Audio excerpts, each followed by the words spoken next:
Thank you, everyone. Thank you, Daisuke. Hello. It's a pleasure to be invited to say hello and meet all of you. My name is Jenelle Babb. I'm the Regional Advisor on Education for Health and Wellbeing in the UNESCO Regional Office in Bangkok. And that portfolio actually covers quite a few things. As it might sound, we are interested in the relationship between education and health, understanding that learners need to be healthy in order to be able to learn well, and also that quality education is one that gives young people the or supports young people to have knowledge and skills and values and attitudes for things that are actually relevant in their lives. And we are not delivering quality education if we're not doing all of those things. So the kinds of issues that we are dealing with in this area of education include everything from mental health to sexual and reproductive health and rights, gender equality, inclusion, and looking at both what young people learn and the spaces where learning happens. So it probably doesn't come as a surprise then that in our area of education, it involves a lot of collaboration, a lot of different kinds of actors. The UN always works anyway with different kinds of stakeholders: government, non-government, academics, media. In our area of education, that's also true. We in the UN, UNESCO works on these issues with the World Health Organization, with UNFPA, with UN Women, and others. But where countries are concerned and countries are concerned, we work especially with ministries of education, but not only. We also work in formal and non-formal and informal education, wherever teaching and learning happens, including learning that is led by young people themselves. So some of you may know that for the last few years, with the kind invitation of Daisuke-san, we have been invited to speak specifically about comprehensive sexuality education to young people as well as to educators in Japan. And we've had a great pleasure to do that, especially to look not only at what quality CSE looks like, guided by the international technical guidance on this area, but what that looks like in practice. How is that, and how that might change from place to place? Because one of the important things that we learn about any kind of education is that the language that we use, the approaches that we use have to be unique to the local context so that it is acceptable and impactful. So in the last couple of years, we've managed to have this engagement, this partnership online. But Daisuke-san and I have been talking, and we really hope that in this year, I'll have the opportunity to be able to have this kind of collaboration in person by coming to the CSE lecture and youth forum that he will organize this year in Tokyo. And for me, especially, the opportunity to be there in person is really an opportunity to be able to listen more and to learn more about some of the innovations on sexuality education that's happening in your country context, in your city context, including innovations that are led by young people themselves, because it's so important for our work. And like I said, to be able to see in practice how guidance that the UN develops in consultation with different partners, comes to life, right? And also to experience and learn how you overcome challenges or struggles to be able to do that work, so that those lessons are important for us as well.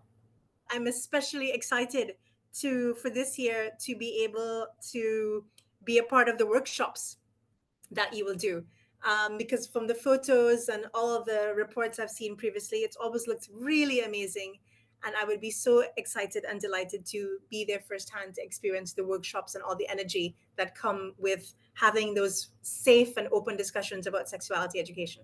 So the last thing I want to share is from our part, in addition to me coming and having a chance to meet educators and give a talk, and as well as listen and be in the workshop space and being useful wherever I can. I want to use the opportunity of coming to Japan to also share about a piece of work that we are launching in Japan.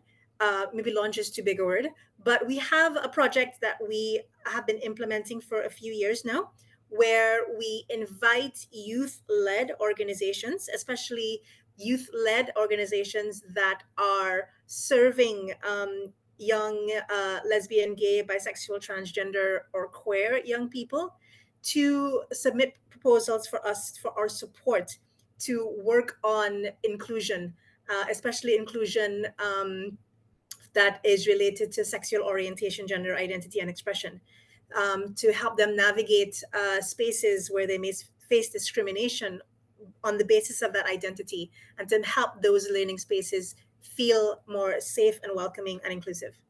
So thank you. That's all from me, and I'm really happy to have any questions from you to get a little bit of discussion going as well. Thank you, and thank you, Daisuke. What's my opinion on the most important aspect of education, or did I get that right? Or such a big question. I think so many people have jobs trying to answer that question, to be honest. And I really appreciate that question, because right before joining this meeting, I was writing questions. I was writing questions for a panel of speakers for a meeting we have coming up in Bangkok in June, that is discussing this really important document called the Revised 1974 Recommendation on Peace. Peace, there's more, peace education, which is one of the few, how shall I say, what we call in the UN standard setting documents, right? Things that give direction to what member states should do on education. And as I was writing these questions, your question actually came into the kinds of questions I wanted these speakers to look at, because we know so much now over the whole evolution of education about what's important, right? We're coming from a place where, in a different kind of society, pre-war, post-war, where education was about equipping people to do work and to drive economy, right? But then we see that that kind of education only takes us so far and no further.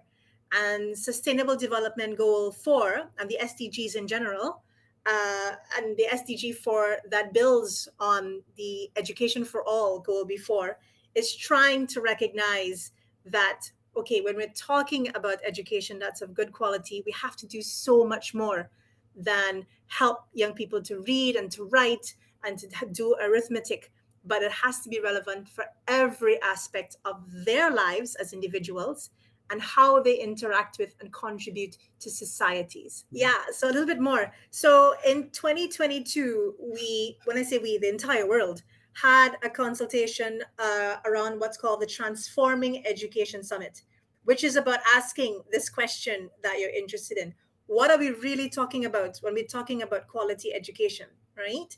And that quality education has to be important for learners at all ages, first of all, whether they're early childhood through to tertiary and to what at any point in their life. It has to be relevant for the world that they live in now and what's important to them. And it has to be relevant for the world that they want in the future. So the world that we're living in now is full of many, many things to navigate, right? We have to acknowledge what young people especially are navigating in this world. They're navigating climate crisis. They're navigating a lot of social injustice. They're navigating misinformation, disinformation about all sorts of things. And amongst that, young people want to learn how to do those things, but also to be happy, to take care of themselves, to take care of the people they love, to take care of the planet, to be able to contribute and make an impact on society in a positive way. Education has to deliver on all of those things.